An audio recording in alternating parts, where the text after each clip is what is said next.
بسم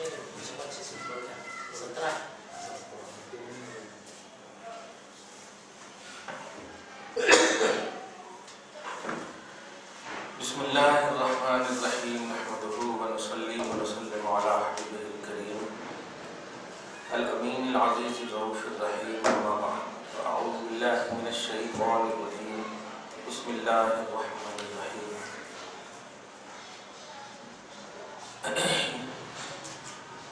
یا ایھا النبی اذا جاءک المؤمنات یبایعنک علی ان لا یشرکن باللہ شیئا ولا یسرقن صدق اللہ العظیم والصلاة والسلام علیکم وعلی آلہ واصحابہ یا رسول اللہ صلی اللہ تعالی علیہ وسلم۔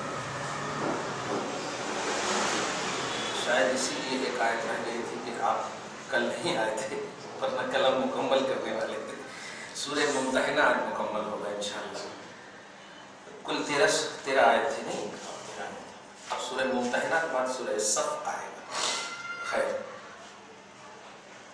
اللہ سبحانہ آیت نمبر 12 اور آیت نمبر 12 میں اللہ پاک نے عورتوں کے حوالے سے بڑا سترک رہنے کے لیے، خاص طور سے وہ عورتیں جو دارالکفر میں کفرستان میں رہ کر کے اگر آئیں یعنی نیا اسلام قبول کیا کرنا چاہیں تو ان کے لیے بہت ساری شرائط رکھے گئے، جن میں 6 شرطیں کل بتائیں،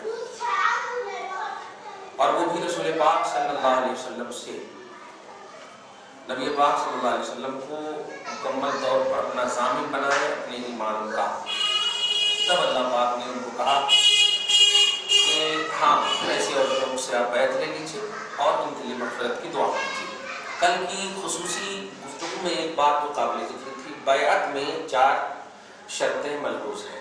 بیعت میں پیر کے اندر 4 شرطوں کا ہونا ضروری ہے، ورنہ خاندان جیسے کہ اپنے حیدرآباد میں، دکن میں یا دنیا کے اور بھی بہت سارے ملک میں نے یہاں زیادہ سنا ہے، چونکہ اکثر عمر یہی کٹ رہی ہے کہ نہیں غوث پاک کے اولاد میں سے ہیں تو وہ ان کے خاندان میں سے ہیں۔ تو یاد رکھیے بیعت جو ہے یہ ایک امانت ہے اللہ پاک کی طرف سے، ایسے ہی جیسے کہ نبوت کے بعد اب کوئی دروازہ مطلب کوئی نبی نہیں آئے گا، لیکن دین کا کام تو ہوگا، دین کا کام ہوگا، کفر سے روکا جائے گا، توحید کا درس دیا جائے گا، لیکن یہ کام کون کریں گے؟ تو یہ کام وہی کریں گے ذمہ داران اسلام جن کو آپ علماء، مفتیاں، مشائخ، خلیفہ، پیر یہ سب کے نام سے یاد کرتے ہیں۔ جیسے کہ عالم، شریعت کی زبان میں عالم اس کو کہتے ہیں جو اپنے علم پر عمل کرتا ہو اور پھر دوسروں کو صحیح رہنمائی کرتا ہو، اس کو عالم کہتے ہیں۔ قرآن اور حدیث کے جاننے والے کو عالم نہیں کہتے، جو جان کر عمل بھی کرے تب وہ عالم ہے، نہیں تو جاننے والا اگر ہے تو پھر تو بہت سارے لوگ جان جاتے ہیں۔ ہندو ایسے بہت سارے اسکالر ہیں جو قرآن کی تعلیم سے واقف ہیں، تو ہم اس کو عالم نہیں کہتے۔ عالم کے لیے شرط ہے عمل، سمجھ رہے ہیں؟ جیسے کہ ایک حدیث پاک میں بھی آپ سنیے، حافظ کے بارے میں کہا گیا کہ جو شخص قرآن کا حفظ کر لے اور اس کو محفوظ رکھ کر اس پر عمل کرے تو اللہ پاک ان کے والدین کو ایسا تاج پہنائے گا جس تاج کی روشنی میدان محشر کے لوگ دیکھ کر کے رشک کریں گے، سورج سے بھی زیادہ خوبصورت ہے، لیکن عمل شرط ہے۔ تو حافظ صرف یاد کر لینے کا نام نہیں، عمل کرنا۔ عالم یا صرف جاننے کا نام نہیں، عمل کرنے کا نام۔ مفتی جاننے کا صرف نام نہیں، عمل کرنے کا نام ہے۔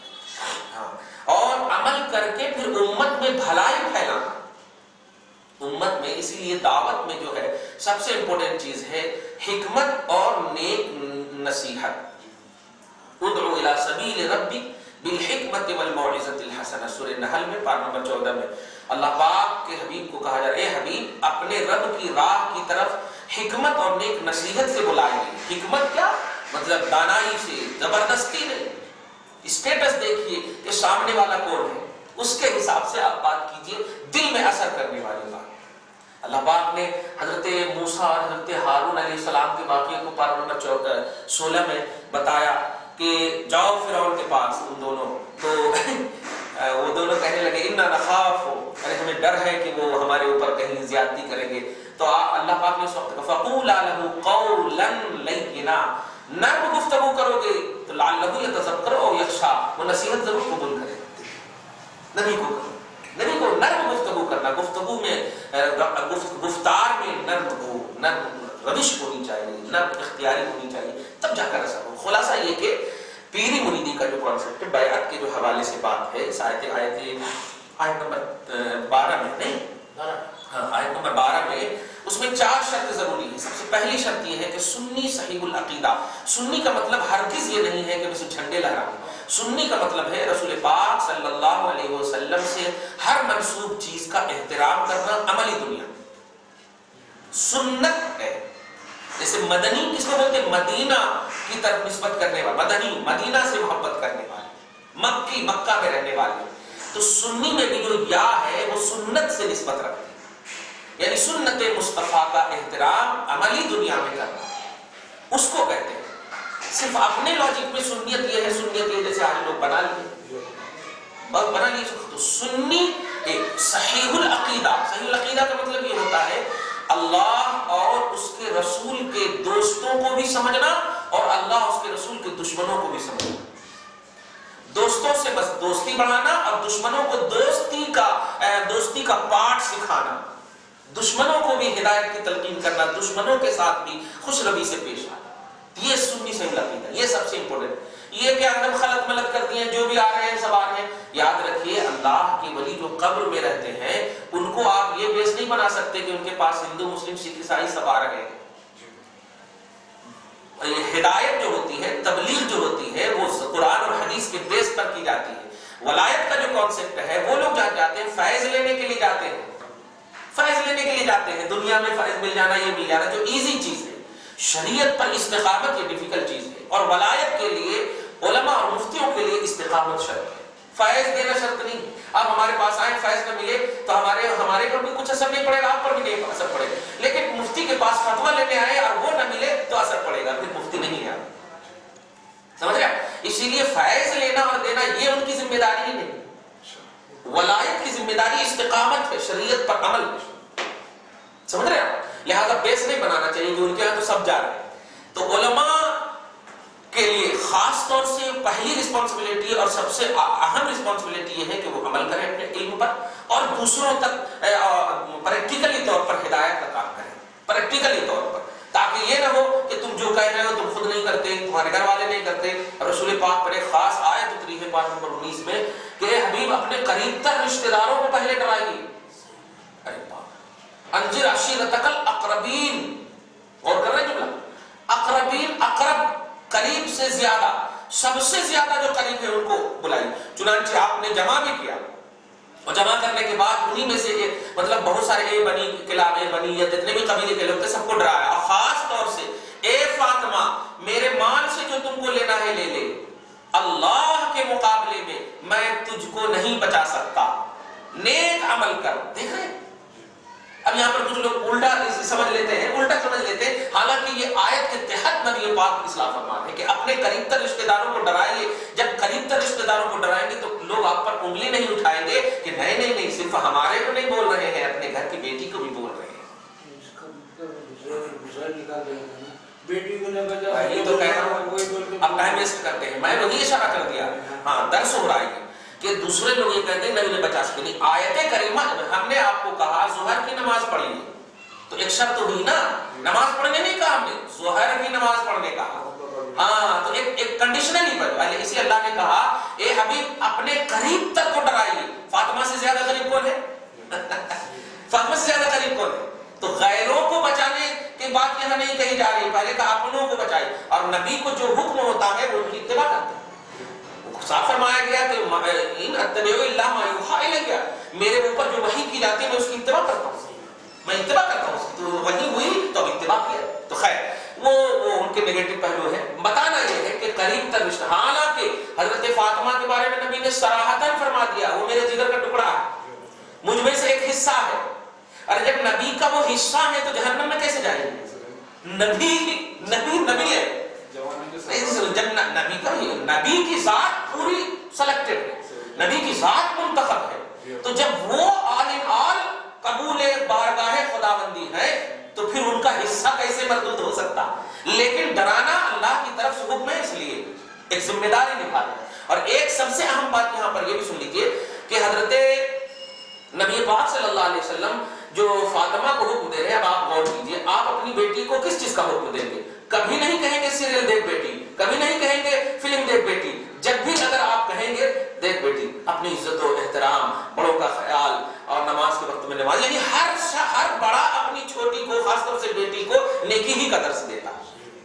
اب ایک شرابی سے پوچھئے تو وہ شراب پی کر کے بھی کہے گا خبردار غلط کام نہیں کرنا. دیکھ رہے ہیں، غلط کام نہیں کرنا. تو ہر شخص کی، اور باپ بیٹے بیٹی کا تو رشتہ ہی ایسا ہوتا ہے کہ ہمارے سامنے عزت سے. تو نبی پاک کہہ رہے نیک عمل کر، نیک عمل کر، تو کیا مطلب فلم دیکھنے بولتے معاذ اللہ؟ نہیں. اس لیے نبی ہونے کی حیثیت سے اپنی بیٹی کو کہہ رہے ہیں کہ خبردار اللہ کے مقابلے میں یہ سوچ کر مت رہنا کہ میں محمد کی بیٹی ہوں. میں جملے پہ جو غور دے رہا ہوں یہ اس سے، میں محمد کی بیٹی ہوں، میرا کیا بیٹا؟ جیسے آج ہے نا سیاست دان، تو میرے کو نہیں پہچانتا، بند کیجیے اس کو، سائلنٹ کیجیے، بند کر دیتا، درس بند کر دیتا ہوں، میں بند کر دیتا ہوں، ساؤف مناتے رہتے، بند کیجیے اس کو. خیر، تو آج کل سیاستدانوں کو دیکھیے، پھٹاک سے بولتے میں ایم پی ہوں، میرے کو نہیں جانتا تو، میں یہ ہوں، میرے کو نہیں جانتا تو، یہ سوچ کی بنیاد پر. لیکن نبی پاک نے اس کا رد کر دیا شروع سے. رشتے اور نسبت کی بنیاد پر اللہ کی بارگاہ میں مت جاؤ، شریعت کی بنیاد پر اللہ کی بارگاہ میں جاؤ. بات وہی ہے، جانا وہی ہے. تو رشتے کی بنیاد پر کیوں؟ اور اگر تم یہ بھی سوچتی ہو کہ میں محمد کی بیٹی ہوں، تو محمد تو ارے کامیاب، مطلب کامیابی جن کے در سے ملتی ہے، کامیابی جن کے در سے ملتی ہے، تو پھر ان کو بیس بناؤ نا.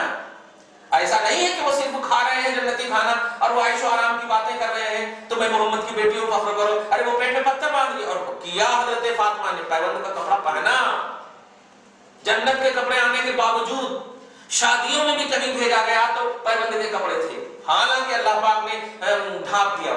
تو کہنا یہ ہے کہ جتنی نسبت اعلیٰ ہوتی ہے اتنا ہی احترام ہونا چاہیے. تو آج جو لوگ خاص طور سے اپنے حیدرآباد اور دکن اور جدھر کے بھی لوگ اگر ایسے ہیں، نہیں وہ غوث پاک کے اولاد ہیں، تو غوث پاک حق ہے، غوث پاک صحیح ہے، غوث پاک اچھے ہیں، یہ ہمیں تسلیم ہے. لیکن ان کی ہر اولاد غوث پاک بن جائے یہ ہمیں تسلیم نہیں، کیونکہ یہ بیس تو ہو ہی نہیں سکتا. جب نوح علیہ السلام کا سگا بیٹا نوح کی طرح نہ بن پایا، سگا بیٹا، تو غوث پاک تو نبی نہیں ہے. سنیے نا، غوث پاک تو نبی نہیں ہے. نبی کے بیٹے کو جب ریجیکٹ کر دیے گئے، سمجھ رہے نا، خود نبی کا سگا چچا ابو لہب، سگا چچا، ارے اولاد تو نیچے ہوتے ہیں نا، چچا تو باپ کے رتبے میں ہوتا ہے. تو اگر نسبت کا لحاظ کرنا ہو تو اولاد سے پہلے تو اوپر کیجئے، وہاں احترام کیجئے. لیکن نہیں، ابھی بھی دیکھیے، اب جب بھی پڑھتے تبت یدا ابو لہب کے دونوں ہاتھ ٹوٹ جائیں، ابو لہب کے دونوں ہاتھ ٹوٹ جائیں. بتائیے تو بد دعائی جملے نکل رہے ہیں، صحیح ہے کہ نہیں؟ کہنا یہ ہے کہ نسبت اور رشتہ، یہ دو چیز اگر دائرہ شریعت میں کمپلیٹلی ہو تب جا کر کے اس کا احترام ہوگا.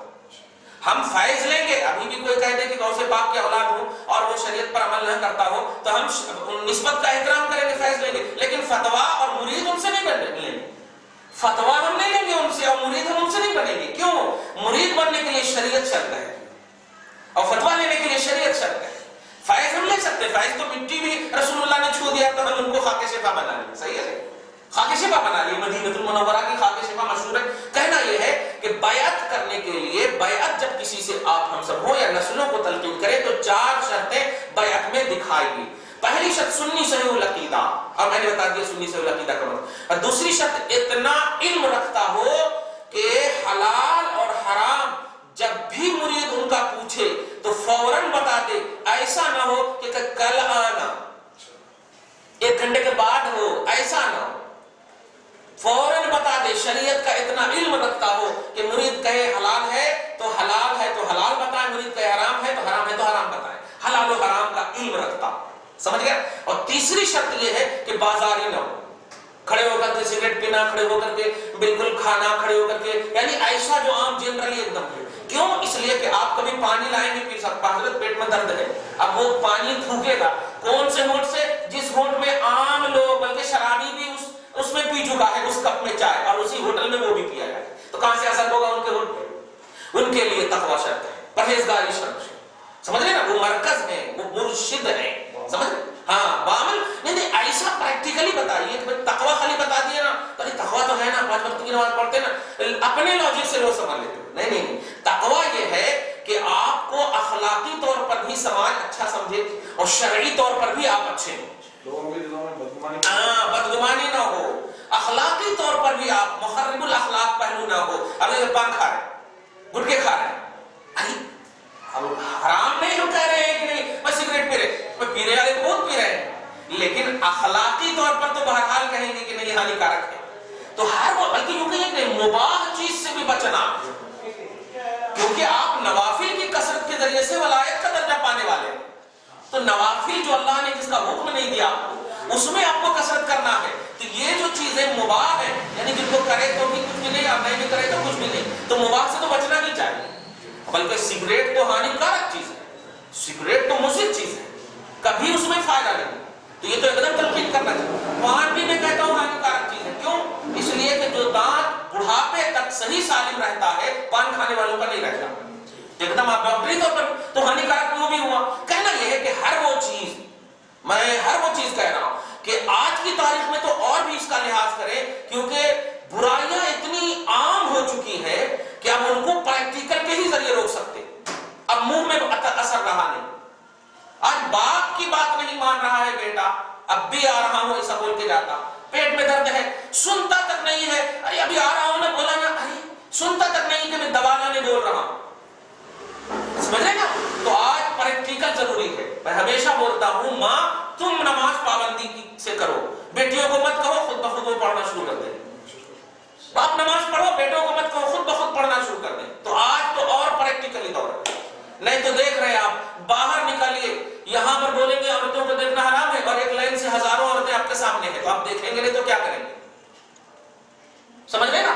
ارے موبائل کو اٹھائیے، یوٹیوب کو خالی اوپن کیجئے، آپ جو نہیں دیکھنا بھی چاہیں گے وہ بھی آ جاتا ہے اس کے. سمجھ رہے نا؟ آج پریکٹیکلی ہونا مرشدوں کو ضروری، پیروں کو ضروری ہے. خلاصہ یہ کہ غوث کی اولاد ہے، خواجہ کی اولاد ہے، نظام الدین کا اولاد ہے. خواجہ غریب نواز کے بارے میں بھی کل بتایا میں نے کہ خواجہ غریب نواز نے اپنی اولاد کو خلافت نہیں دی. ان کے خلیفہ نظام الدین اولیاء ہیں، جو اولاد نہیں ہے ان کے اولاد تو ضیاء الدین اور اسی طرح دین پر اولاد کو خلافت نہیں دی. حالانکہ حضرت خواجہ کی اولاد باکمال متورع متقی پرہیزگار، فلمیں نہیں دی. اشارہ کیا کہ خلافت جو ہے یہ باپ دادا کی جاگیر کا مسئلہ نہیں ہے، اہلیت شرط ہے، اہلیت قابلیت شرط ہے. حالانکہ قابل تھے لیکن. اور ایک اور بات میں نے کل یہ بھی بتا، حضرت عمر فاروق جب قریب زمانہ تھا تو حضرت عبداللہ ابن عمر کے تقویٰ کا کی دھوم مچی ہوئی تھی. بہترین صحابی بہترین متقی پرہیزگار، پھر بھی آپ نے ان کو خلافت نہیں دی اور تیسرا خلیفہ ان کو نامزد نہیں کیا، حضرت عثمان بنے خلیفہ. اب غور کریں تو یہ غور کریں آپ تو اوپر سے پورا اسلام نظر آ جائے گا کہ خلافت کا تعلق اہلیت کے ساتھ ہے، قابلیت کے ساتھ ہے. اولاد ہونا یہ ضروری نہیں ہے. غیر ہے، قابل ترین ہے، اگرچہ حبشی ہے، قابل ہے، وہی اہل ہے. گھر میں ہے، خوبصورت ہے، ٹیلنٹڈ ہے، مگر قابل نہیں ہے، کوئی اہلیت نہیں رکھتا. سمجھ گیا؟ تو اہلیت تو تیسری شرط کیا تھی؟ فاسق معلم نہ ہو، بازاری نہ ہو، تقویٰ پرہیزگاری ہو ان کے اندر، کیونکہ وہ ہدایت کرنے والے ہیں. جب ہدایت یافتہ ہوں گے تب ہدایت دوسروں کو دیں گے، ہدایت قبول. اور چوتھی شرط یہ ہے، وہی چوتھی، متصل السلاسل، کنٹینیوٹی، کہ ان کو خلافت ملی ان سے، ان کو خلافت ملی ان سے، ان کو خلافت ملی ان سے، یہ جاتے جاتے جاتے حضرت حسن یا حضرت حسین، پھر علی، پھر نبی. یہ سلسلہ، یہ شجرہ جس کو بولتے ہیں. اس میں کرنا ہے نہیں، منقطع ہے تو فیض ملنا بند ہو جائے. ابھی ذرا سی آپ بند کر دیجیے تو پانی آنا بند ہو جاتا. صحیح ہے نہیں؟ تو یہ سلسلہ نبی تک، چونکہ اللہ سے فیض لینا ہے، اللہ کو ملا، اللہ سے ملا نبی کو، نبی سے ملا علی کو، یہ سلسلے آتے ہیں. اب ابو بکر کی نسلیں ہیں تو ٹھیک ہے، عمر کی نسلیں، جن سے بھی تو یہ متصل السند ہو، متصل السند ہو. اب نقشبندی ہو، سربردی ہو، چشتی ہو، قادری ہو، جو بھی ہو، لیکن ہر ایک کا سلسلہ. بہرحال امت یہ جان لے کہ پیری اور مریدی جو ہے یہ اپنے الیکٹ سے نہیں ہے، خدا کے سلیکٹ سے ہے. یہ ایک دم آسان، صحیح ہے. یہ ہم اپنے پیر کو ایک دم بالکل وہ بڑا ایک دم نام دے دیے کہ میرا پیر یہ ہے، میرا پیر وہ ہے. ارے بابا، سب سے بڑا پیر وہ ہے جو پابند شرع، سب سے بڑا پیر. خلاصہ نہیں. تو آیت نمبر 12 کا یہ مفہوم ہوا. اب آیت نمبر 13 دیکھیے، یا ایھا الذین آمنوا لا تتولوا قوما غضب اللہ علیہم قد یئسوا من الآخرہ. اے ایمان والو، لا تتولوا قوما، ایسے لوگوں سے دوستی مت کرنا. جملے پہ غور کیجیے، ایسے لوگوں سے دوستی مت کرنا، قوما غضب اللہ علیہم، جن پر اللہ کا غضب نازل ہو.